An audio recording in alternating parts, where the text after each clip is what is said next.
Welcome अमर sir YouTube channel. इस पर आप सबों का स्वागत है। SBI PO मेन एग्ज़ाम 2020-21 के लिए मैं स्पेशल स्ट्रैटेजी बनाने जा रहा हूं। क्या 2 वीक में सक्सेस पाया जा सकता है? इसी पर मैं बात करूंगा और एक पूरी स्ट्रैटेजी बनाऊंगा। जब भी बैंकिंग प्रिपरेशन की बात आती है, मैं बार बार कहता हूं 6 months to 8 months ठीक से पढ़िए। तो फिर मैं 15 डेज की बात क्यों कर रहा हूं? Is it possible?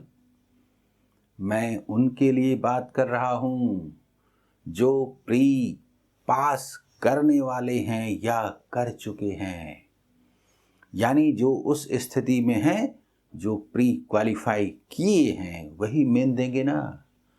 यानी अब उनके लिए, जबकि पहले की स्ट्रैटेजी में मैंने प्री और मेन दोनों को एक साथ लेकर के पढ़ने के लिए कहा था, अब लास्ट 2 वीक में क्या करें क्या ना करें मुझे साफ दिखाई दे रहा है। इसके अलावा मैं योजना भी बनाने जा रहा हूं और लाइव क्लासेस कम से कम 15 लूंगा। उसमें पूरा का पूरा डेटा इंटरप्रिटेशन एंड एनालिसिस यानी पूरा का पूरा मैथ में करवा दूंगा। वो कैसे लूंगा, कब लूंगा, क्या क्या लूंगा, एक अलग वीडियो में मैं तुरंत देने वाला हूं। ठीक है, तो उस पर बात करेंगे। तो सबसे पहले आप देखिए, हम लोग जब इसमें आगे बढ़ते हैं कि स्ट्रैटेजी क्या हो, तो शुरू करने के पहले एक बात तो आप साफ समझ लें, एक्सपेरिमेंट करने का टाइम नहीं है। लास्ट 15 डेज में एक्सपेरिमेंट नहीं होता, रोना गाना भी नहीं होता, यानी अप्रोच में नेगेटिविटी नहीं आनी चाहिए। मेरा क्या वीक है, नहीं, ये सोचना ही नहीं है। मेरा क्या स्ट्रांग है, ये एटीट्यूड होगा। आप इस एग्जाम में कैसे क्वालिफाई कर सकते हैं, इस पर मैं बात करता हूं और स्पेशली मैथमेटिक्स सेक्शन के आधार पर मैं बताऊंगा कि हाउ टू क्रैक। लेकिन आप ओवरऑल आप इसका देख लीजिए। इसका जो आपका एग्ज़ाम पैटर्न है, 29 जनवरी को एग्ज़ाम है, ठीक है।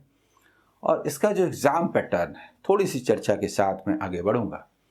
एग्ज़ाम पैटर्न में देखिए कि इसमें कोई सेक्शनल कट ऑफ नहीं होता, यानी कोई वीक है तो 15 डेज में आप सीख भी नहीं सकते, इसलिए एक्सपेरिमेंट नहीं करना है।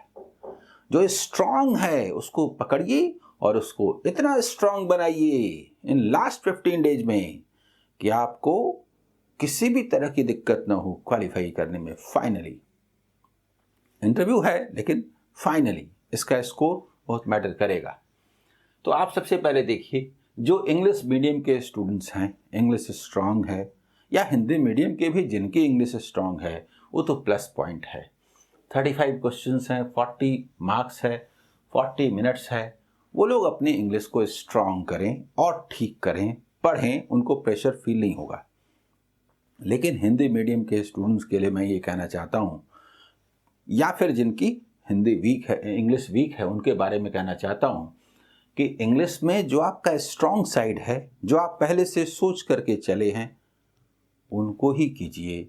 नया कुछ करने की जरूरत नहीं है। ठीक। इसमें रीजनिंग एंड कंप्यूटर एप्टीट्यूड, मैं ये कहना चाहता हूं मैथमेटिक्स और रीजनिंग को कंपेयर करते हुए कि किसी स्टूडेंट का मैथ स्ट्रांग होगा और किसी की रीजनिंग स्ट्रांग होगी, एक की तुलना में, दोनों में से जो ज़्यादा स्ट्रांग है। तो अगर रीजनिंग स्ट्रांग है तो उसको और स्ट्रांग बनाइए। उसमें जो जो साइड हैं, स्पेशली रीजनिंग उनकी स्ट्रांग होगी जिनका पजल स्ट्रांग होगा, तभी तो बोलेंगे कि स्ट्रांग है, तो रीजनिंग उनका बेस बनेगा। लेकिन जिनका मैथ स्ट्रांग है उनका बेस मैथमेटिक्स बनेगा। यानी ये आपको डिसाइड करना है। आप सारे लोगों में जिनका जो स्ट्रांग है उसको पकड़िए, और जो थोड़ा कम स्ट्रांग है उसमें जो स्ट्रांग चैप्टर्स हैं, टाइप्स हैं, उनको पकड़िए। यानी ये नहीं सोचना है कि मुझे क्या नहीं आता है, सोचना ये है कि मुझे क्या आता है। उससे आने वाले क्वेश्चंस को मैं कैसे सॉल्व करूं, ये सोचने का पॉइंट होगा। ठीक है। इसमें general economy and banking awareness, आपको याद होगा जब मैं प्री की स्ट्रेटजी बना रहा था तो मैंने कहा था कि हालांकि प्री में नहीं आता है लेकिन आप इसको पढ़ना जारी रखें, क्योंकि डिसकंटिन्यूटी के बाद उसको फिर से ठीक करने में दिक्कत होगी। तो ये मैंने कहा था। आप लोगों में से जिन लोगों ने भी फॉलो किया होगा उनको अभी विशेष फायदा होगा, लेकिन अगर नहीं भी किए हैं तो टच में तो आप रहेंगे ही ना, क्योंकि बैंकिंग में ये सेक्शन तो होता ही होता है।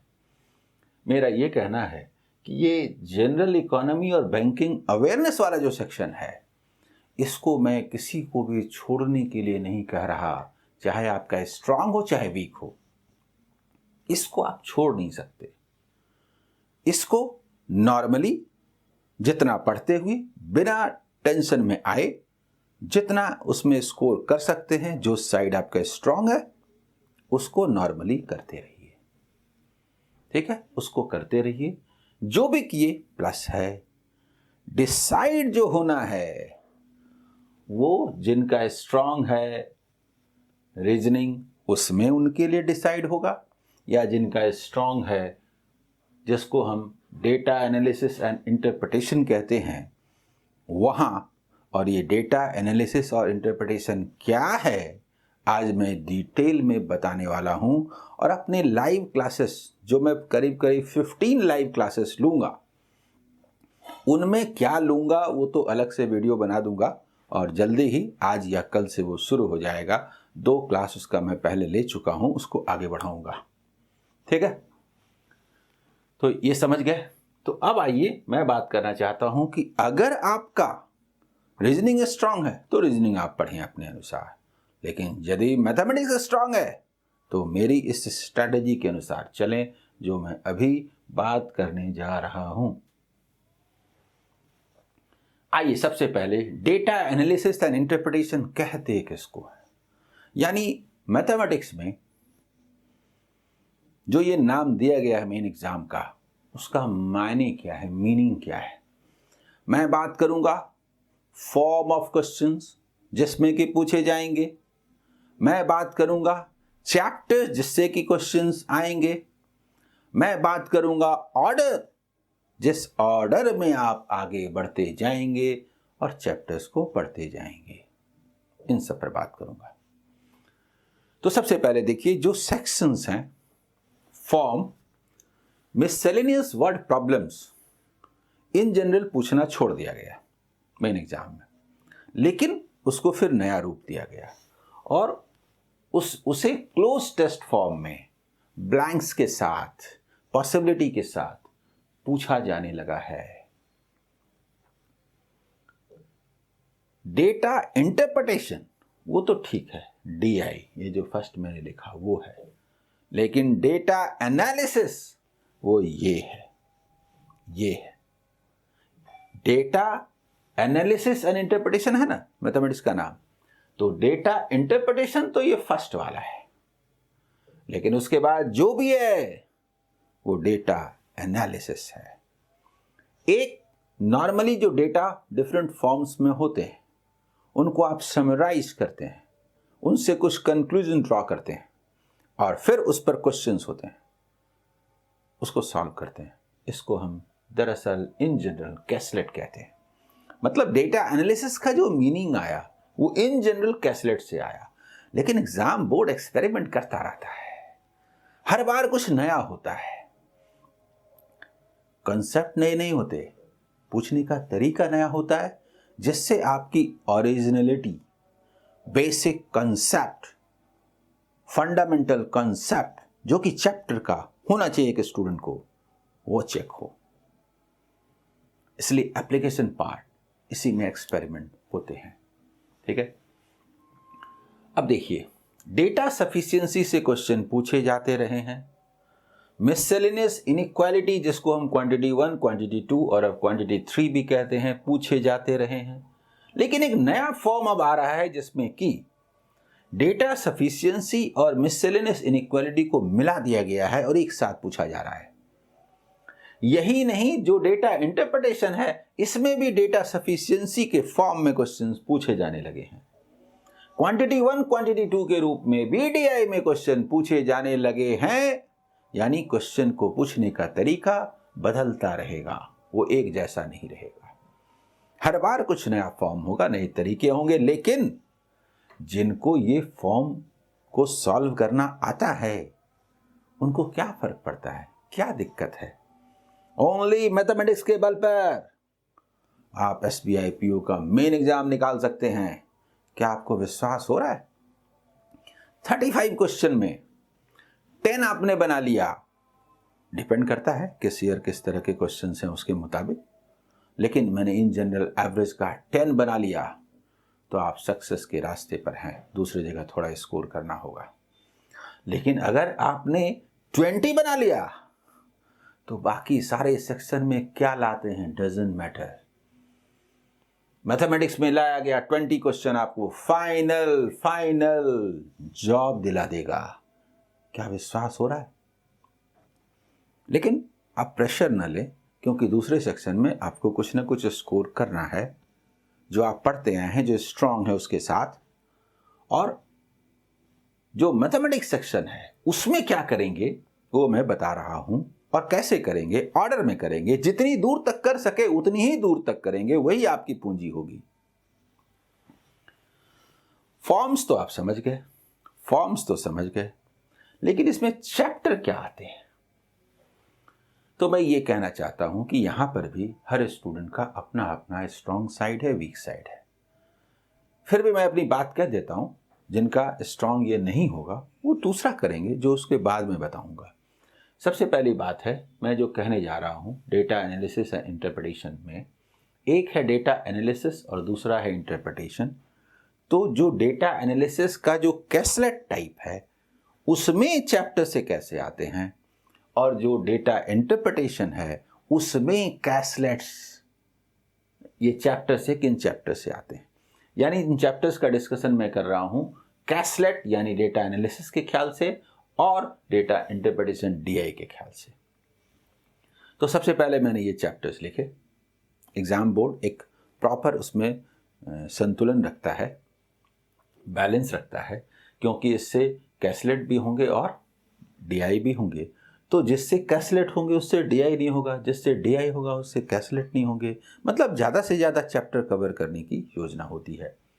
तो मैं ये कहना चाह रहा हूँ कि time and distance, train, boat and stream, इस 3 का एक पूरा ग्रुप है, और time and work and pipes and cistern का ये दूसरा ग्रुप है।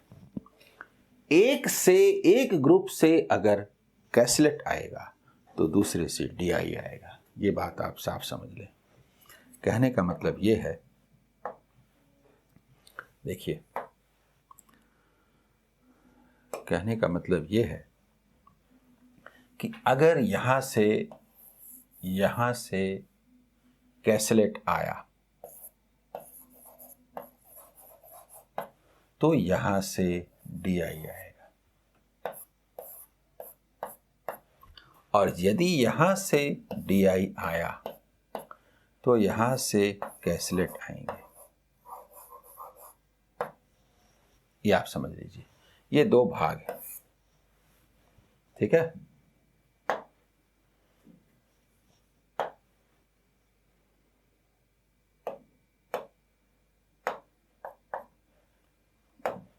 देखिए,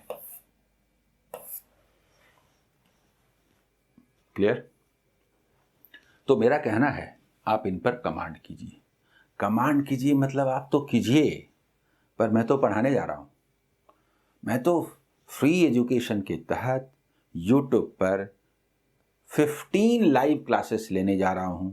उसमें क्या क्या होगा वो डिटेल में एक अलग वीडियो से बताऊंगा। उसमें प्लानिंग भी दूंगा कि कौन कौन सा चैप्टर और कौन कौन से टॉपिक पर मैं क्लासेस ले रहा हूं और कौन से 15 क्लासेस ले रहा हूं। एसबीआई पीओ मेन के पहले का 15 लाइव क्लास रात में करीब 8:30-9 के बीच शुरू होगा, और वो 1 घंटे का तो जरूर रहेगा। ठीक है? ये मैं पहले कर देता हूं। इसकी शुरुआत हो जाएगी आपकी 10th या 11th जनवरी से। ठीक है? और एग्जाम तक चलेगा। तो ये समझ गए पहले। उसके बाद आइए, ये चैप्टर्स हैं, मतलब जो आप कर सकते हैं कीजिए, नहीं कर सके तो कोई बात नहीं। ऐसा भी हो सकता है कि कुछ स्टूडेंट्स यहीं तक कर सके और बाकी सेक्शन करते रह गए, कोई दिक्कत नहीं। कम से कम 5 and 3 8 क्वेश्चंस कंफर्म। अगर DI आया 5 तो ये 3 8 क्वेश्चन कंफर्म। 8 क्वेश्चन में आप पास कर रहे हैं, आप पास कर रहे हैं, आप पास कर रहे हैं, समझ गए। लेकिन मैं और आगे बताता हूं, और थोड़ा देखिए, और थोड़ा देखिए, सब कुछ नहीं देखना है।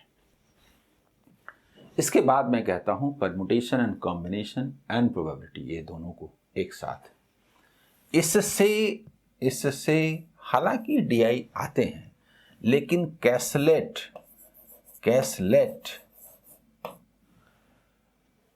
आएंगे नहीं, आएंगे ही। यानी 2 क्वेश्चंस की गारंटी, 2 to 3 क्वेश्चंस की गारंटी है। इसको लेके टेंस नहीं होना है, मैं कराऊंगा, मैं लाइव क्लास में कराऊंगा। मैंने तो पहले ही कहा कि मैं उसका जो पूरा प्रोग्राम है वो एक अलग वीडियो बना करके आपको बस अभी से 24 आवर्स के अंदर वो वीडियो मैं देने जा रहा हूँ। और लाइव क्लासेस का पूरा डिटेल, आप कैसे पढ़ते हैं वो एक अलग मैटर है, लेकिन मैं ही कराने जा रहा हूँ। इसके बाद जो है फिक्स नहीं है। Partnership, mensuration, simple and compound, इसका तो एक सेक्शन रहेगा। परसेंटेज प्रॉफिट एंड लॉस, ये जो मैंने नाम लिया 3, 2 और 1 3 और इधर 2 5, ये जो 5 जो चैप्टर्स के मैंने नाम लिए, इसमें से एक DI होना है, इसमें से 1 DI होगा, ये 5 क्वेश्चन का होगा। जिस चैप्टर से DI होंगे उस चैप्टर से कैसलेट नहीं ही होंगे, और बाकी जो 4 सेक्शन है उसमें से कम 2 कैसलेट्स होंगे। अब किससे होंगे ये एग्जाम बोर्ड समझेगा। 2 कैसलेट्स होंगे, 2 या 3 क्वेश्चंस करके, समझ गए। ये चैप्टर्स बहुत इंपॉर्टेंट हैं, इनसे ही डेटा सफिशिएंसी होंगे, मिससेलेनियस इनइक्वालिटी होंगे, इनसे ही क्वांटिटी 1 क्वांटिटी 2 वाला जो मैंने कहा, या नया फॉर्म क्लोज टेस्ट वो भी होगा। यानी इन चैप्टर्स पर कमांड का मतलब है सक्सेस नहीं, टॉप रैंक हासिल करना। मैं कहता हूं प्रेशर मत लीजिए, टेंशन मत लीजिए। इसमें से किसी का कोई चैप्टर वीक हो सकता है उसको छोड़िए। सबसे पहले जो स्ट्रांग है, जिस स्टूडेंट का जो स्ट्रांग है, मैंने तो बता दिया, उसको कीजिए। लेकिन इसके पहले जो मैंने कहा है इसको जरूर कीजिए। और इसके बाद परमुटेशन, कॉम्बिनेशन, प्रोबेबिलिटी ये जरूर कीजिए, क्योंकि 2 to 3 क्वेश्चन का 1 कैसलेट यहां से आना है, 1 कैसलेट यहां से आना है, ये जरूर कीजिए। और इसमें से जिनका जो स्ट्रांग है उसको कीजिए। क्लियर। इसके बाद देखिए, DI के डिफरेंट शेप हैं, analytical DI, funnel DI, radar DI, new type of line diagram, chapter based DI, missing DI, और ये सब का भी अलग अलग कुछ नया फॉर्म हमेशा आता रहता है। जैसे रडार आता है, स्क्वायर आता है, शेयर मार्केट से संबंधित होता है। हमेशा अलग अलग तरह के टॉपिक्स चूज किए जाते हैं ताकि आप नए जगह पर जाके नए सिचुएशन में एनालाइज कर सकें। ये तो समझ में आ गया। मैं ये कहना चाह रहा हूँ, मॉक टेस्ट का मैं हमेशा ही विरोध करता रहा हूँ, टेस्ट का विरोध नहीं करता हूँ। टेस्ट तो ज़रूरी है, टेस्ट के बिना तो आप पास ही नहीं कर सकते। जो जानते हैं वो, अगर आप टेस्ट नहीं दिए तो टेस्ट क्या होता है आपको पता ही नहीं है। पर मेरा कहना है कि चाहे ऑफलाइन हो या ऑनलाइन हो, टॉपिक बेस्ड देने का है। तो चूँकि ऑनलाइन में टॉपिक बेस्ड मिलता नहीं है, तो ऑफलाइन में अवेलेबल है। मेरे वीडियोज़ को रोक करके आप टेस्ट दे सकते हैं। इन 15 डेज में सारे लोग पीछे पड़े होंगे कि कैसे मॉक टेस्ट दें। मॉक टेस्ट में क्यों रोक रहा हूँ सुनिए। आपके पास टाइम नहीं है। मेंस के क्वेश्चन डेप्थ के होते हैं और उसमें उटपटांग डेटा दे देने पर आप मॉक टेस्ट के एक क्वेश्चन में उलझे रह जाएंगे दिन भर। 2-3 दिनों में लगेगा कि आपको कुछ आता ही नहीं है, डिमोरलाइज हो जाएंगे। अरे भाई, नहीं आता है तो नहीं आता है, कौन सा सब बनाना है? 2 DI और 1-2 कैसलेट बना दिए तो मेरा सिलेक्शन कौन रोक देगा? तो उटपटांग क्वेश्चन के चक्कर में क्यों पड़ते हैं? मैं इसीलिए मॉक टेस्ट रोक रहा हूं। Please avoid mock test. क्यों? बता ही रहा हूं, क्वेश्चन उटपटांग होंगे, एक ही क्वेश्चन में लगे रहेंगे, 2-3 दिनों तक क्वेश्चंस नहीं बनेंगे, डिमोरलाइज हो जाएंगे। डिमोरलाइज हो जाएंगे तो सब गया। उत्साह बनाए रखना सबसे बड़ी बात है, पॉजिटिविटी सबसे बड़ी बात है। आपको करना क्या है? जो आप पढ़े हैं, जो नहीं बनाए वही आएगा क्या? आपको करना है कि कैसलेट फॉर्म में सिंपल एंड कंपाउंड इंटरेस्ट के कैसे क्वेश्चंस होते हैं और उनको हम कैसे सॉल्व कर सकते हैं, इस टेक्निक पर विजय पानी है। पार्टनरशिप क्या होता है ये तो आपको पता ही है, लेकिन पार्टनरशिप में मेन में कैसलेट किस तरह के होते हैं और अप्रोच क्या होता है, ये सीखना जरूरी है ना। ये आप सीख लेंगे तो एग्जाम में आप अटेम्प्ट ले सकते हैं, सॉल्व कर सकते हैं ना। 45 मिनट्स रहता है आपके पास। जो क्वेश्चन में जाएगा वही नहीं बनेगा, जो क्वेश्चन में जाएगा वही नहीं बनेगा, क्योंकि आपने मॉक टेस्ट दिया जिसमें डिमोरलाइज हो गए, पढ़ा कुछ है ही नहीं। चैप्टर्स को पढ़ना जरूरी है और मैं तो करा ही रहा हूं। डिटेल में बताऊंगा ही वीडियो में कि कैसे मैं चैप्टर वाइज कैसलेट और DI, वेन डायग्राम से लेकर के time and distance, time and work, partnership सब कराने वाला हूं। उसी का रिवीजन कर लीजिएगा और कुछ नहीं चाहिए। मैं चाहता हूं बी पॉजिटिव।